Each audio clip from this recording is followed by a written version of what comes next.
January 16, 1967, deep in the Vietnamese jungle, American reconnaissance forces are slipping quietly through enemy territory. These patrols are performing a task far more specific than simple tracking. As they move, the soldiers are systematically seeding the terrain with physical warnings. These objects were part of a highly coordinated effort, managed with the same logistical precision as an ammunition drop. Which begs a rather strange question. Why did the United States military believe dropping a mass-produced piece of cardboard could function as a legitimate tactical weapon?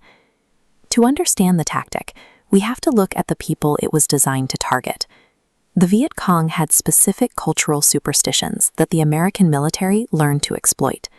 The local fear of playing cards actually predated the American arrival. It was an accidental byproduct of European colonization, specifically the long French occupation of Indochina. Standard playing cards were heavily used in traditional French fortune-telling. In those readings, each suit carried a very specific, inescapable prophetic weight, and in that tradition, the suit of spades was an absolute worst-case scenario. Drawing a spade predicted unavoidable death and immense suffering. The Americans didn't invent this fear out of thin air. They identified a deeply ingrained psychological vulnerability, a ghost left over from a completely different war, and decided to use it.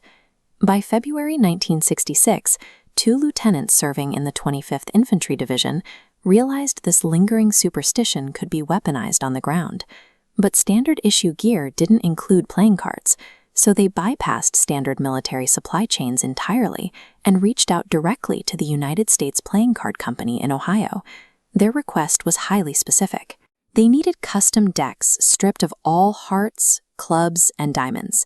They wanted nothing but the bicycle ace of spades. The company agreed immediately. They ran special printing batches and shipped thousands of these altered decks straight to the front lines in Vietnam, entirely free of charge. When the shipments arrived, they looked ominous.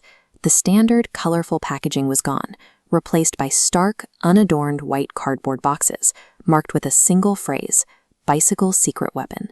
It created a deeply surreal logistical pipeline.